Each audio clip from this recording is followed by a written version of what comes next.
বড় পর্দায় ফুটবল বিশ্বকাপ উপভোগ করার জন্য বনানী মাঠে জড়ো হয়েছে দর্শকরা।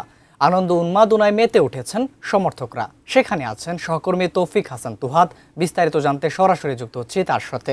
তুহাদ, একটু পরেই ম্যাচ শুরু হবে। ম্যাচকে কেন্দ্র করে বনানী মাঠে কেমন দেখছেন যারা আর্জেন্টিনা এবং স্পেনের সমর্থক আছেন তাদের উচ্ছ্বাস?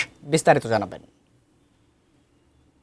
1986 এবং 2022 তিনটি বিশ্বকাপের পর চতুর্থ বিশ্বকাপ জয়ের লড়াইয়ে প্রত্যাশা করছেন সমর্থকরা। তারা প্রত্যাশা করছেন যে চতুর্থবারের মতো বিশ্বকাপ জয়লাভ করবে আর্জেন্টিনা।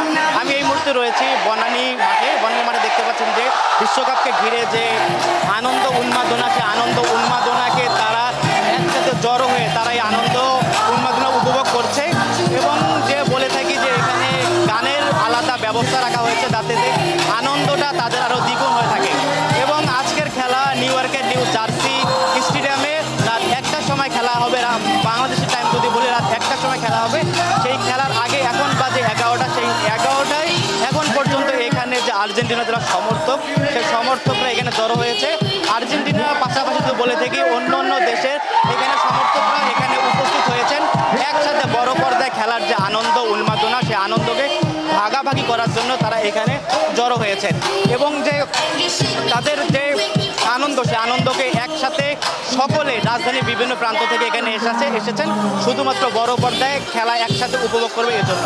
এবং আমি যদি বলে থাকি যে চতুর্থবারের মতো চ্যাম্পিয়ন হওয়ার যে লক্ষ্য নিয়ে নামবে আর্জেন্টিনা, তার পাশাপাশি যে প্রতিপক্ষ স্পেন, সেই স্পেন বর্তমান ইউরো চ্যাম্পিয়ন, সেই ইউরো চ্যাম্পিয়ন স্পেন যদি বলে থাকি এবার যদি তারা বিশ্বকাপ জয়লাভ করে, তারা দ্বিতীয়বারের মতো তারা বিশ্বকাপ জয়লাভ করবে। এর আগে তারা 2010 সালে বিশ্বকাপ জয়লাভ করেছিল এবং তারপর আবার তারা আজ এই 2026 সালে ফাইনালে উঠেছে।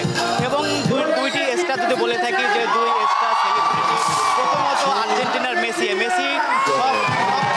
অলওয়েজ ফেভারেট বলছে এই সমর্থকরা। এবং তার পাশাপাশি স্পেনের যে ইয়ামাল, সেই ইয়ামালকেও হট ফেভারেট